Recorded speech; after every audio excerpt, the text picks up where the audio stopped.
All right, so on the first leg of the program this morning, we're stimulating growth and development for businesses in Lagos. We're looking at the LCCI remedy. And joining me on the phone line this morning, Dr. Chinyere Almona, FCA. She is, of course, Director General of the Lagos Chamber of Commerce and Industry, LCCI. Nice to have you, madam. Good morning. Good morning, Victor, and good morning to Lagos. Great.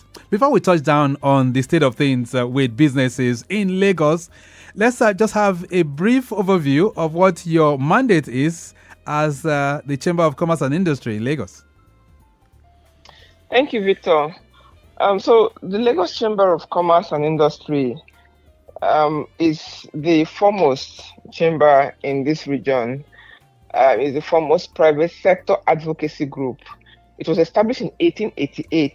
So even before Nigeria became a country, the chamber had been set up to facilitate conversation and facilitate trade between Nigeria and other countries and within the businessmen in Nigeria and the regulatory space. Right. So the chamber has been there to ensure sustainable business environment basically for over 130 years. All right. So, I mean, for clearer understanding, you guys, what you do is not limited to Lagos. Is that what it means?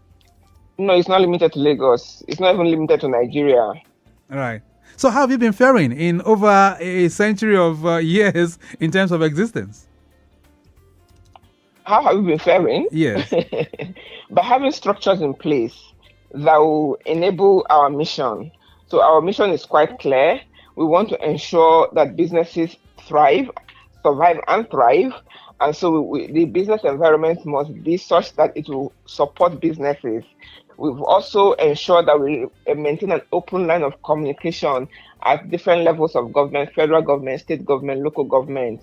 And then within the business ecosystem, in terms of our membership and the partnerships that we've established, these are things that have kept the chamber going for 136 years. Wow, that's a long time indeed.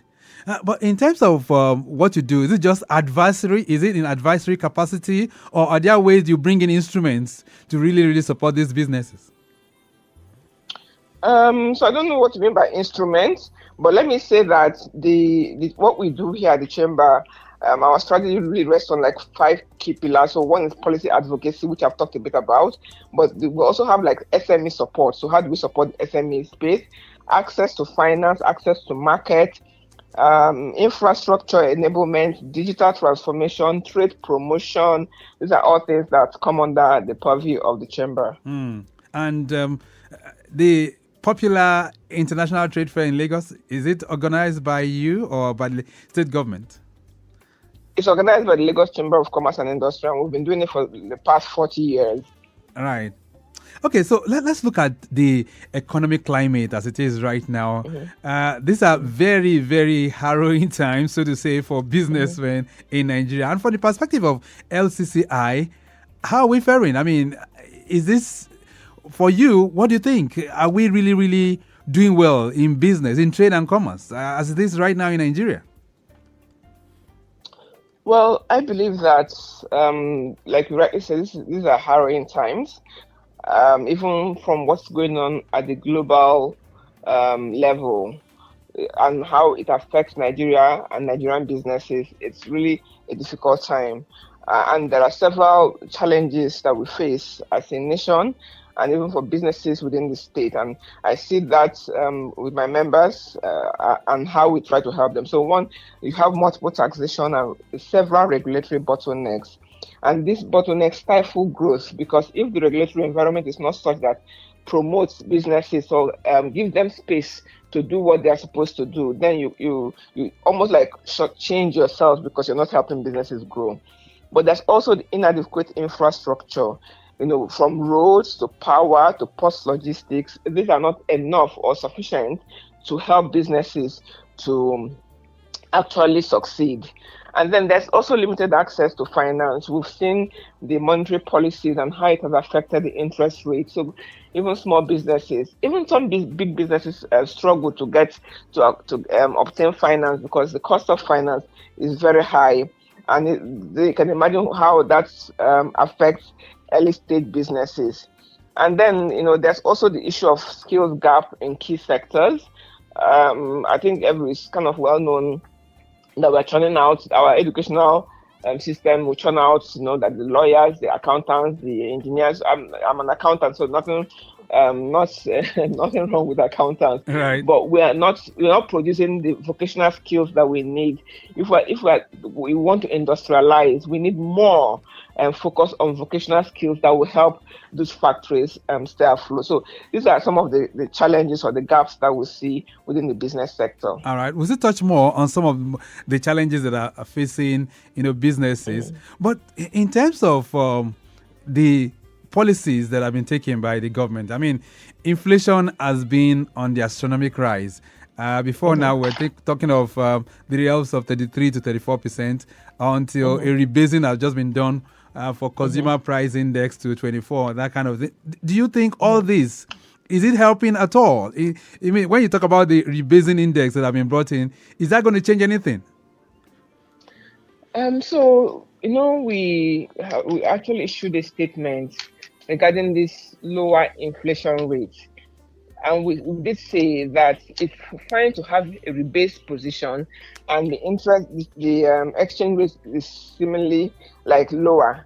However, it hasn't actually affected the common man on the street. So the common man, so if you ask the common man today, what is the inflation rate, the way they feel, I'm sure they will be feeling like it's even higher than the 37% that used to be. So there is, on the streets, the issues are still there. So a rebasing kind of changes the figure, but it hasn't changed the experience of Nigerians who are on the streets, who are affected by the high cost of items and all of those. So that's the issue that, is still relatively high as it impacts Nigerians. All right. The federal government is speaking with lots of optimism about the economy these days. The coordinating minister of the economy has been talking about the fact that gradually Nigeria is getting out of the woods. From the perspective of LCCI, are we really getting out of the woods, or perhaps things are still very much in their streaks? Well, I like the optimism. I'm an optimist myself. So I'm happy to have, optimistic people and what they say. But I also want to look at the practical realities. We've said over and over that, you can't moderate inflation just by monetary policies. You need to also include a good focus on fiscal policies, right? So the taxation is an issue.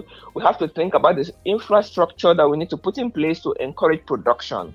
So we can rebase and change figures as much as we want if we don't encourage productivity, which is why your topic today is very important. How do we stimulate growth and development of business in Lagos? If we don't encourage productivity, then inflation isn't going to come down. Yeah, it may seem like nice figures coming down, but it's not going to come down. And during the IMF, the World Economic Outlook of IMF recently, the projection is an average of 26.5% in 2025, and that they're projecting 37.0% in 2026. So that tells you that even that the reality, we haven't still dealt with the core problems. So over the years, the key element of our inflation figure is food inflation. But we haven't paid sufficient attention to that food inflation to then try and bring it down. So the dynamics the fundamentals haven't shifted sufficiently. Right. So yes, I'm also very positive that things can get better, but I think we need to then begin to look at the fundamentals and the things that we need to put in place to encourage production in the sectors. Let's touch down on what LCCI can also bring in. I mean, the government is trying to come up with various policies, but from the perspective of the Lagos Chamber of Commerce and Industries, what can you do to really stimulate growth at this time? Okay, I mean, there are several things, and I did say at the beginning of this conversation that we have 5 pillars, so policy advocacy. So if I take those things one after the other to just kind of describe what we do, I guess that would be helpful, because we continue within our advocacy space to engage with government, state, federal, local, so that we can streamline business regulation and reduce the burden of overlapping multiple taxation and levies Okay, and we do that because we understand that businesses are burdened. Apart from the burden of the cost associated with all this multiple taxation and levies, there's also the concern of uncertainty. So a business can't even plan. So I can't plan and say, oh, I'm going to pay 2 million in taxes this year. I can't, because it can be 2 million this year. Next year it flies to 4 million because people show up from everywhere with reason to collect money from businesses. All right. So we have to constantly advocate to try and maintain an environment that is streamlined enough for businesses to do work without all these challenges. All right. Okay, then I know you have a lot on the menu, and some messages are coming in here for you. This one says, good morning, Dr. Almona. Are there LCCI programs specifically designed for women in businesses? Rukayat is sending this one from Mushin. So do you have any kind of programs for women? Yes, we do. We do have several programs for women. First and foremost, we have a women group in LCCI. So we have about 26 sectorial groups because we kind of mirror the economy. We understand that stakeholders are in different sectors. And one of the groups we have is a women group, which is multi-sectoral. And in that women group, we have targeted interventions. Sometimes there are grants for just women. And so we go to that group and say, who is interested? Sometimes there are training opportunities, capacity building, different things for women. So we have a women group. And I believe that every woman who's in business should actually join LCCI and be part of that women group. Right. Now, within that women group, we see a lot of SMEs. So we also have a targeted program for small businesses and startups. We have LCCI business clinics where we provide like mentoring and capacity building and tailored training for women entrepreneurs. So these are some of the things that we do that target women. All right. Another message here says, hello, madam. How is LCCI helping businesses navigate the current inflation challenges? David is sending that one. I think she's touched down on that a bit. This one says, good morning, ma. How can an artisan or sole trader like myself benefit from being a member? Abdul is sending that one in. So, and that even talks about how can people join LCCI? So to join LCCI, you go to the website www.lcci.lagos.com and you'll see the link. Or we're at Commerce House in Victoria Island, or we're at the conference center in Ikeja. Any of those locations, you can get to meet with us. And we have some. Basically, if you go to the website, you'll find how to join LCCI. It's very simple. Complete a form and tell us who you are, what your business is doing, and then we can commence the conversation. All right, so we're running this off right now, and lots of messages streaming in for you. I'm hoping that we can get you in the studio one of these days, and we can have an extensive discourse. This one says, good morning. How can LCCI support creative industry entrepreneurs? Ibrahim is sending that one in from Surulere. Okay, so let me answer Ibrahim and also then answer the other gentleman who talked about what a sole trader can benefit from LCCI. One of the reasons, apart from, so I talked a bit about sometimes you have notification for grants and capacity building opportunities, and that's because both local institutions and international institutions, they trust LCCI and that we have members that we have kind of gone through a process to admit as members, and so they can come to us and talk to us about members. Sometimes there are opportunities for business to business engagement, matching. When foreign companies are looking for partners, they look to us and they ask us. So a member of LCCI then has that platform for valuable engagement that will benefit your business. Right. Also, this is like a network space where you can engage with other businesses. And for a small company, a small business or a startup, you find out that you're likely, if you're formalized, you're likely to be within the supply chain of one of the big businesses. And at the chamber here, we have both small and big businesses, and that kind of connection and integration does happen. All right. We'll leave it at that for now, madam. I hope we can get you in the studios someday, and then we can discuss extensively on LCCI and what you guys are doing to stimulate businesses in Nigeria. Is that okay? Thank you so much, Victor. I really appreciate this conversation. All right, then. So on the program, we've been able to touch down on LCCI and the innovative ways they're coming up with remedies for businesses. And I've been speaking with Dr. Chinyere Almona, who is the Director General of the Lagos Chamber of Commerce and Industry. A brief break. When we return, we'll be hitting the waterways or perhaps the oceans, as the case may be, and then we'll be reflecting on the blue economy, how we can harness resources for sustainable development.